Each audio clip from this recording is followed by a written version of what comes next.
Popsicles, sprinklers, a cool breeze. Talk about refreshing. You know what else is refreshing this summer? A brand new phone with Verizon. Yep, get a new phone on any plan with Select Phone Trade-in and My Plan. And lock down a low price for 3 years on any plan with My Plan. This is a deal for everyone, whether you're a new or existing customer. Swing by Verizon today for our best phone deals. 3-year price guarantee applies to then current base monthly rate only. Additional terms and conditions apply for all offers. I like things my way. My coffee, my schedule, and my treatment. So I talked to my doctor about self-injecting with the new Vyvgart Hytrulo prefilled syringe, which contains Efgartigimod alpha and hyaluronidase QVFC. It's injected under your skin, subcutaneously. Now I can inject in my space on my time. It's my treatment, my way. Visit VyvgartMyWay.com. That's VYVGART MyWay.com. And talk to your doctor about Vyvgart Hytrulo. Brought to you by Argenix. You know who's surprisingly good with money? Greenlight Kids. The other day, mine stopped to think about the ROI on a bag of chips. Seriously. From getting paid for doing chores around the house to saving up for concerts, Greenlight's teaching my kids how to handle their money. Greenlight your kids' financial future with the #1 family finance and safety app. Try Greenlight risk-free at greenlight.com/podcast.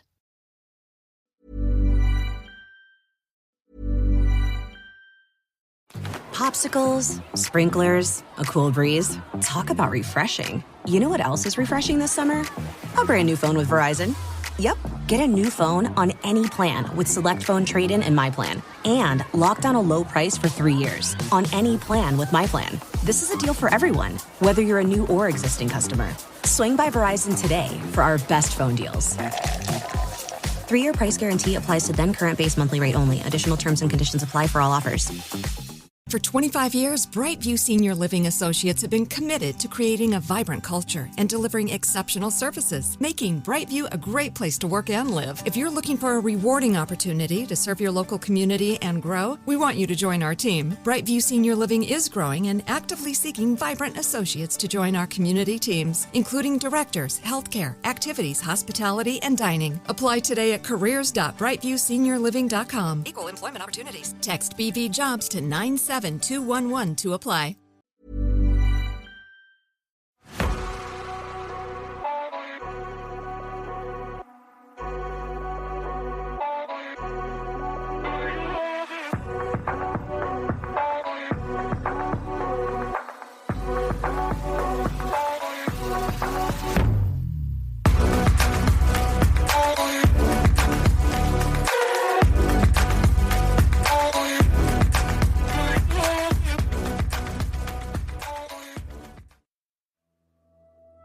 Hello, I'm Sarah.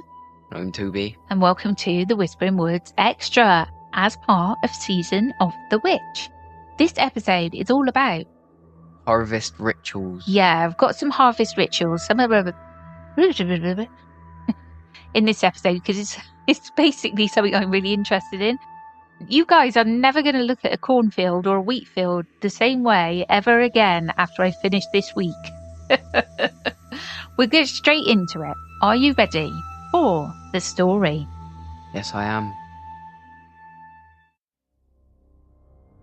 Harvest time in old Europe was more than a season of toil.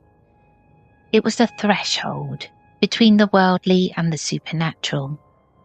Across the continent, farmers believed that something alive lurked in the grain, a spirit that grew with the crops and retreated ever inward as the cutting progressed.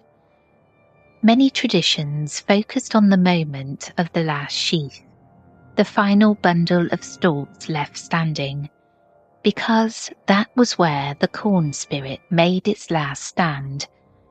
In folklore from Britain to Scandinavia, the last sheaf was widely considered to be the home of a field spirit that had to be driven out or captured when the harvest ended.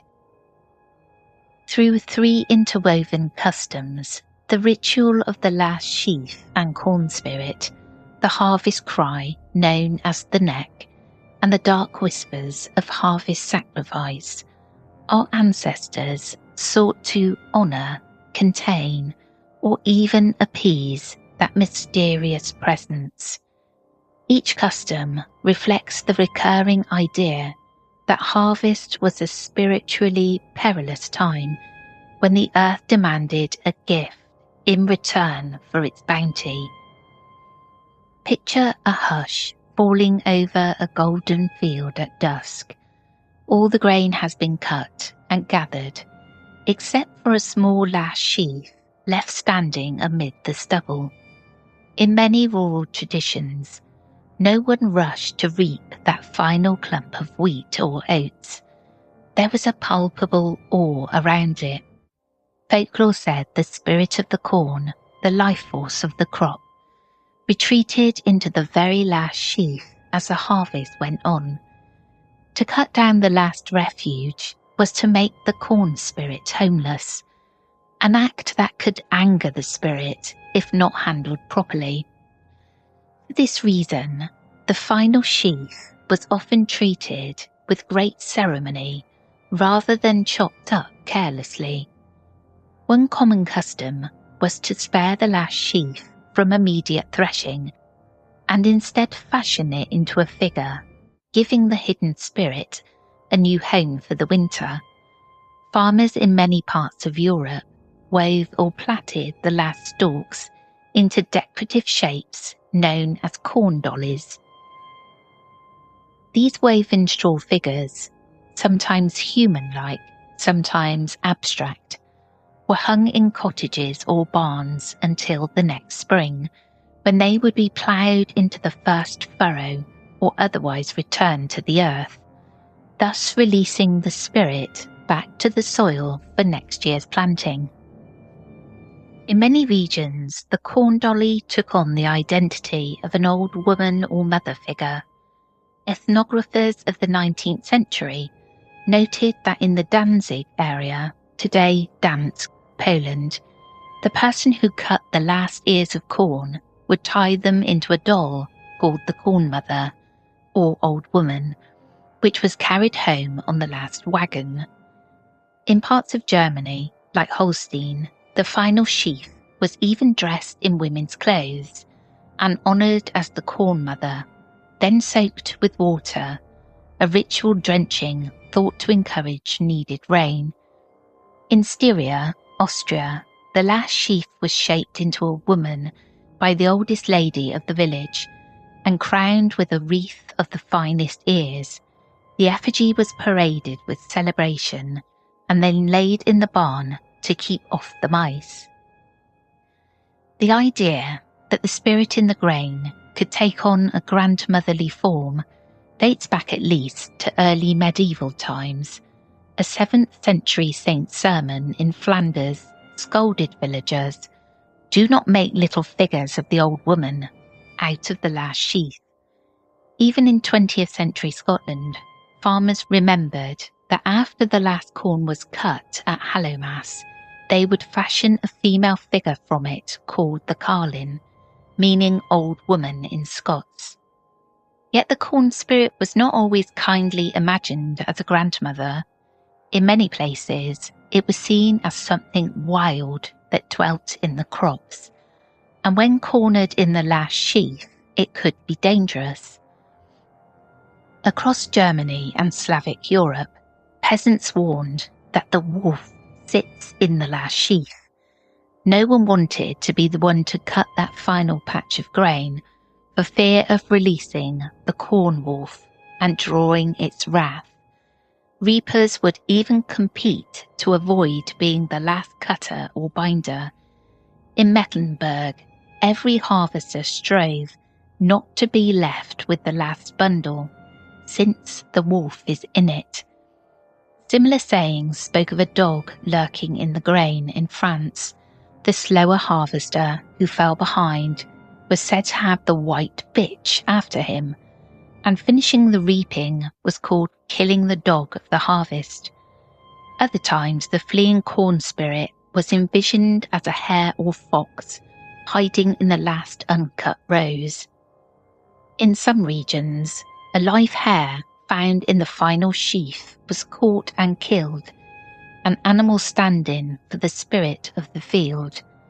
All these legends share the notion that something alive, whether grand maternal or bestial, had taken refuge in the last sheaf, and that cutting it was an act of pursuit and capture. I haven't. The shout rings out across a Cornish field, startling birds from the hedgerows. What have ye, comes the chorus in reply. A neck. The gatherers roar back in unison. This dramatic call and response marked the end of the harvest in parts of the British Isles, especially Cornwall and Devon.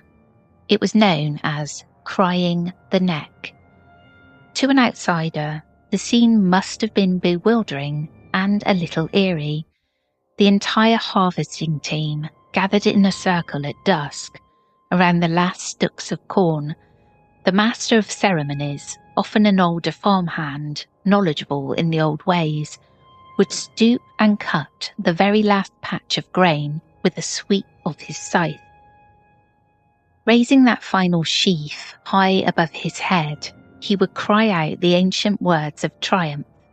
I have one, in the broad local dialect. The other harvesters, standing bareheaded, would respond in a ritual fashion. What have you? The reply came loud and proud. A neck, meaning the last sheaf, now personified as the neck.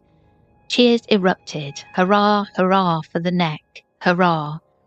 In that moment, the tension of the long harvest broke in a wave of celebration. The spirit of the field had been secured, and all could rejoice without fear. The origins of the term neck in this context are debated. Some say it comes from the Old Norse word knopp, meaning a bundle or sheaf of corn. Others simply note that the neck in the local dialect refers to the twist of straw itself. Yet the word carries a visceral echo of something living. A neck to be grasped or even wrung. In the ritual, the last sheaf was indeed treated as a captured creature. One 19th century account from Devon describes how the harvested neck was carefully plaited and tied into a decorative shape by the reapers. This corn doll was often made to resemble a female figure, with a slender waist of bound straw and a skirt fanning out below. The figure would sometimes be adorned with ribbons or flowers, a token of respect to the spirit now in human-like form. Everyone knew they were handling the powerful essence of the harvest, now concentrated in a few stalks of wheat. After the shouting ritual, the ceremony wasn't over. It simply moved from the field to the farmhouse. The proud reaper who held the neck would carry it back in a sort of triumphal procession. At the farmhouse door, however, a final challenge awaited. Traditionally, a young dairymaid stood guard at the entrance with a pail full of water. As the man with the neck approached, she would attempt to douse him and the precious sheaf. If he was caught and splashed, amid much laughter, it was said to be good luck, a sprinkling of life-giving water to please the spirit, and probably a reminiscence of pagan rain rituals. But if the carrier was clever and managed to slip inside dry, he earned the right to claim a kiss from the soggy guardian as his prize. In either case, the neck itself was brought into the house with great fanfare. It would be set in a place of honour at the harvest feast, often hung up high or placed at the head of the table overlooking the merrymakers. There it presided like an unseen guest, the spirit of the harvest, invited to join in the village's gratitude. The celebration that followed, known as the harvest home or Mel supper, Kim supper, etc., in different regions, was hearty and joyous. Food and ale were plentiful, and for that night the reapers and the farmer ate side by side as equals, bound by the shared relief of the successful harvest. Often the plaited neck or corn dolly from the last sheaf would remain on display all through autumn and winter. Farmers might hang it from a kitchen rafter or in the barn. Come spring, there were various ways to return its spirit to the earth. In some places, the old neck was burnt on the plough's first fire. In others, it was buried or ploughed under in the first furrow of the new planting. The following year, a new one would be made. The cycle continued. Not every region called their last sheaf a neck, but similar rituals sprang up throughout the British Isles.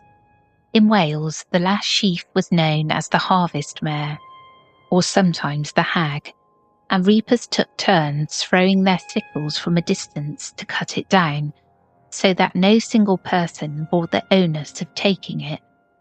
Once it fell, it might be fastened to a pole or crafted into a crude figure, and then stealthily hurled into a neighbour's field as a prank.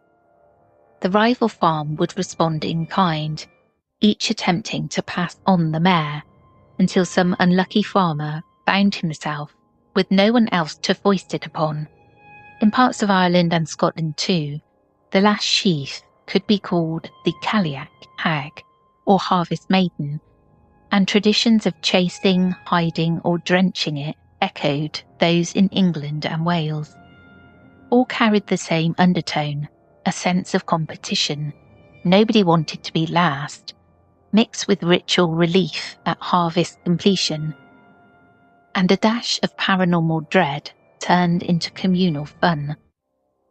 By reviving the crying of the neck each year, a practice that nearly died out but has been revived by folklore societies in Cornwall since the 20th century, communities keep alive the memory of a time when reaping the last sheaf truly felt like confronting a spirit. The loud exultation of hurrah for the neck was both a celebration and an exorcism, a way to collectively acknowledge the spirit of the harvest, announce that it had been caught, and hopefully placate it through respect and hospitality. But underlying this jubilation is an older, more sombre question. What did our ancestors do before these rituals became just cries and dolls' games? Folklore's hint that in harsher ages, the harvest spirit's price was not paid in songs or ale alone, but in blood. As the last echoes of the next cry faded, an eerie thought might occur. Perhaps once, long ago, simply capturing the spirit was not enough. Perhaps the land demanded a sacrifice. Beneath the cheerful veneer of harvest home lies a darker stratum of legend, one that speaks of sacrifice. In half-remembered superstitions, people across Europe hinted that in ancient times, the culmination of the harvest required a life to be given for the life that was taken from the fields. After the last sheaf was cut and the feasting done, something or someone might have had to bleed into the earth to repay the grain. Older generations sometimes voiced a grim warning. Whoever cuts the last corn will soon die. This was a common saying in parts of Europe, a superstition that the reaper who finished the harvest had effectively taken on the role of the corn spirit and thus was marked for death. In some communities, it was the person who bound the last sheaf who was fated to die within the year. Such beliefs are obviously not literal truths, yet their persistence hints at collective memories of sacrificial rites. Folklorists like Sir James Fraser argued that these superstitions were faint reflections of a time when the corn spirit was not just symbolically slain, but truly offered up, perhaps in the form of a human proxy who was killed to secure the next year's fertility.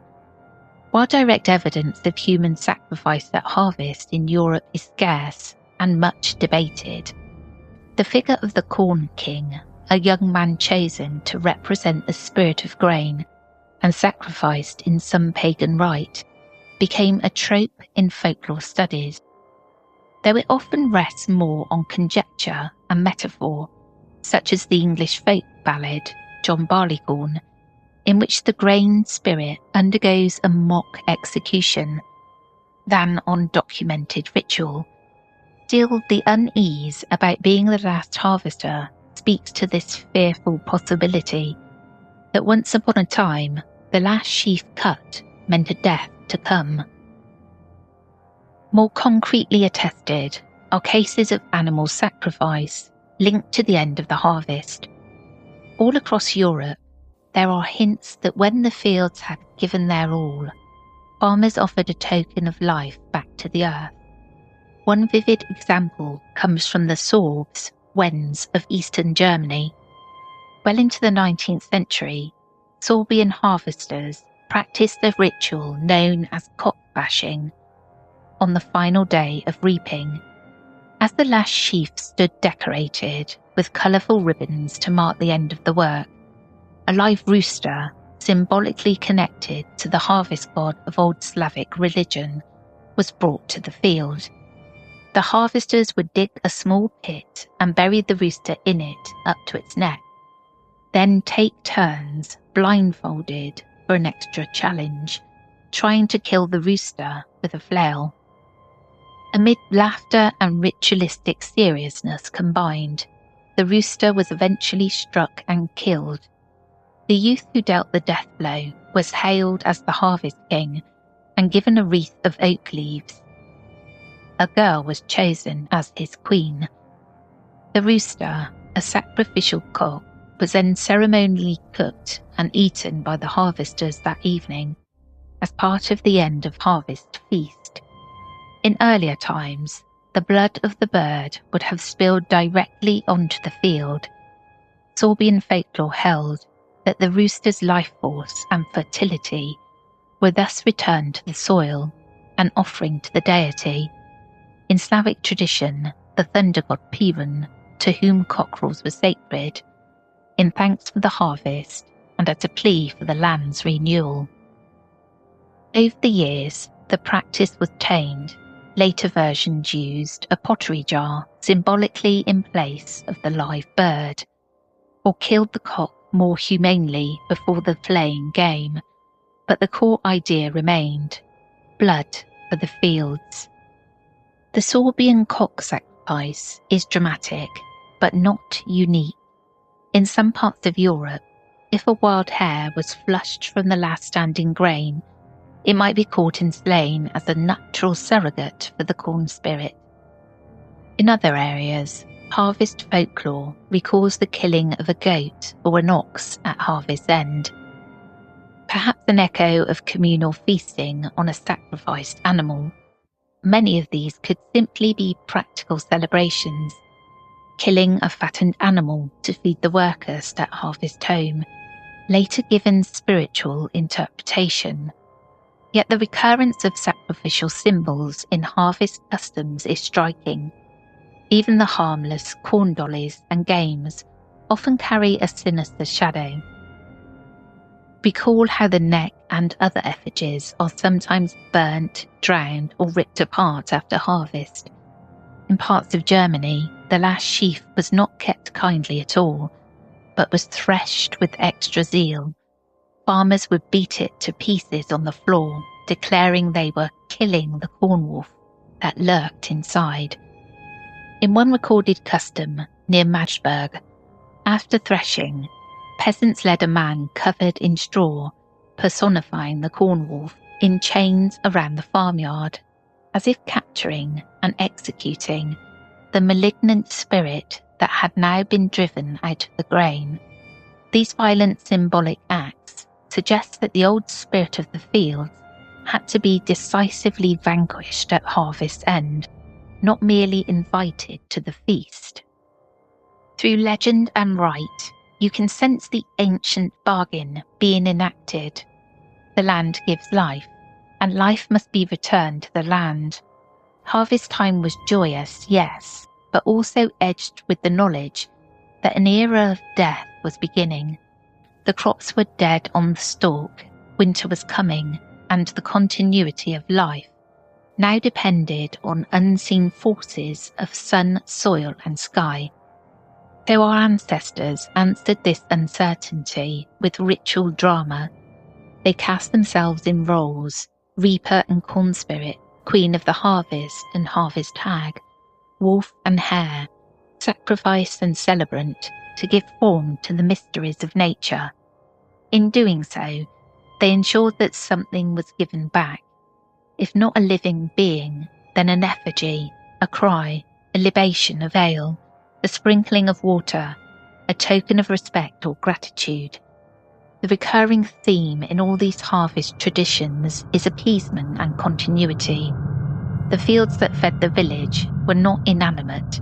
They were thought to be ensouled by a presence that could bless or curse. And when the last sheaf fell, that presence had to be handled with care. Honoured, populated, propitiated, sometimes feared, and perhaps once placated by the ultimate sacrifice. Popsicles, sprinklers, a cool breeze. Talk about refreshing. You know what else is refreshing this summer? A brand new phone with Verizon. Yep, get a new phone on any plan with Select Phone Trade-in and My Plan. And lock down a low price for 3 years on any plan with My Plan. This is a deal for everyone, whether you're a new or existing customer. Swing by Verizon today for our best phone deals. 3-year price guarantee applies to then current base monthly rate only. Additional terms and conditions apply for all offers. Only Boost Mobile. Boost Mobile We'll give you a free year of service. Free year? When you buy a new 5G phone. New 5G phone? Enough. But I'm your hype man. When you purchase an eligible device, you get $25 off every month for 12 months with credits totaling 1 year of free service. Taxes extra for the device and service plan. Online only. I loved this episode. I love all those corn dolly type rituals, and can you remember making corn dollies? No. We went down the woods once. It was on autumn equinox. They're probably haunted now. No, I hung them on the trees outside, and then after probably scaring all the post people as they were coming in. It was like a bit Blair Witch in the garden. But yeah, I just left them there, and then eventually it just melted away. But that was good. We went down to the woods. We had a fire. It was when you were quite little, though. And we made corn dollies. And then it rained and we came home. Yeah. Well, that's the end of this episode. I hope you enjoyed, and we'll catch up with you again soon. We will indeed. We'll catch you again on Sunday. Take care, everyone. Goodbye.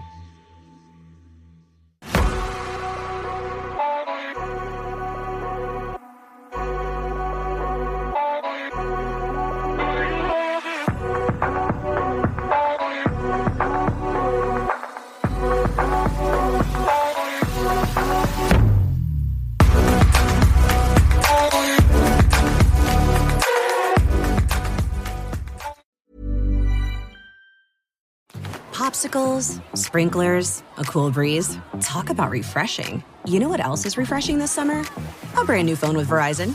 Yep, get a new phone on any plan with Select Phone Trade-in and My Plan. And lock down a low price for 3 years on any plan with My Plan. This is a deal for everyone, whether you're a new or existing customer. Swing by Verizon today for our best phone deals. 3-year price guarantee applies to then current base monthly rate only. Additional terms and conditions apply for all offers.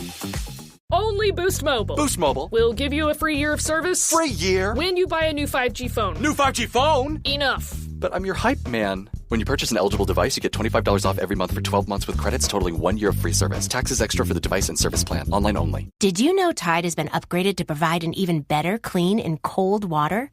Tide is specifically designed to fight any stain you throw at it, even in cold. Butter? Yep. Chocolate ice cream? Sure thing. Barbecue sauce? Tide's got you covered. You don't need to use warm water. Additionally, Tide Pods let you confidently fight tough stains with new Cold Zyme technology. Just remember, if it's gotta be clean, it's gotta be Tide.